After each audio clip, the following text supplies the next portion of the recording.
Hey YouTube, today I'm going to make a wire repair on my Mercury Blackmax 135 engine. I was doing some inspection to the wiring with the cowl off, and as I was looking around I found this one particular wire that runs from the stator down to the voltage regulator, and as you can see this discoloration in here as compared to the one right next to it on this yellow wire, that this means that it has gotten hot, and heat comes from high resistance, like this. So there's a bad connection there which builds up heat, and eventually this wire will just melt and stop working. So we're going to repair this connection. So what we're going to want to do first is cut this old connection out of there, and then we're just going to use a crimp style connection to go in the place of it. So make a cut here and make another cut right there.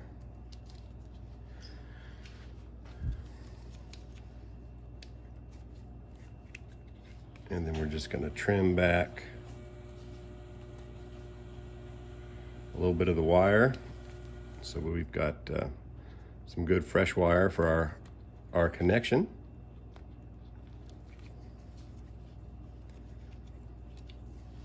So you want to make sure that when you do that, that you've got plenty of good wire available. As you can see, the wire coming from the stator is a little bit smaller diameter than going down to the voltage regulator, but that's no problem.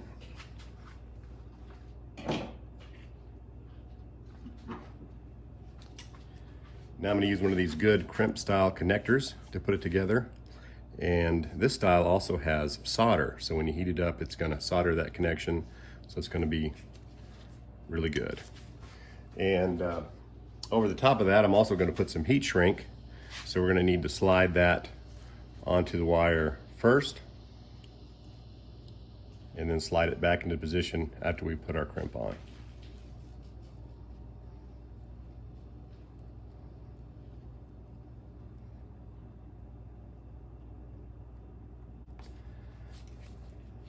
Then you're going to want some good crimping pliers, and then just make a good solid crimp on the wire.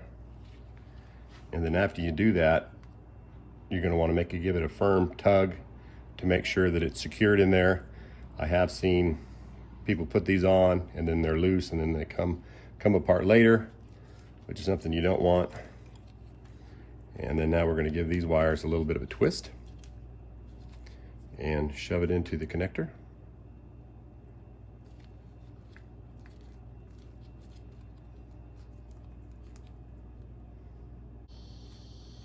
And as you can see, that's a really tight fit in there. Just barely fits, which is a good thing. You just want to get it shoved down in there before you make your crimp. And then again, get a good solid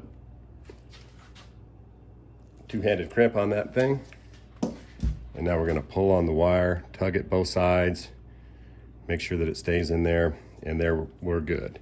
So now we need to take a heat gun, and we're going to melt down this heat shrink along with the solder in there.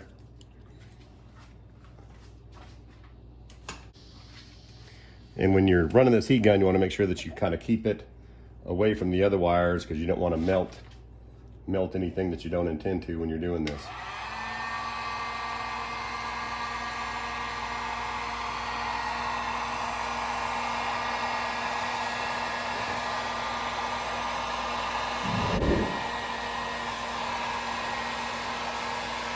Now we're going to slide our other heat shrink over the top of it.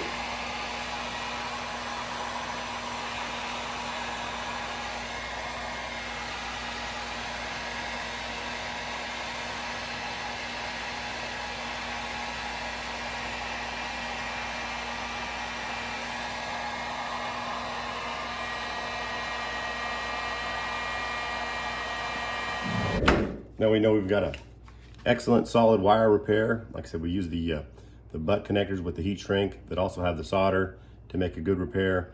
And then I also, again, put that second coating of heat shrink.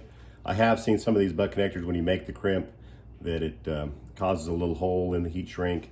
And this way that we know that we're gonna be secure and not gonna get any of that corrosion in there that, as you can see, leads to the heat and discoloration and eventual wire failure. But that's how you do a good wire repair. And when you're looking over, whether it's your outboard or your car or anything, you wanna periodically look over your wiring, look for signs of corrosion, problems like that, and take care of it, and that'll prevent those engine failures when you're out there on the lake. Thanks for watching. Please like and subscribe.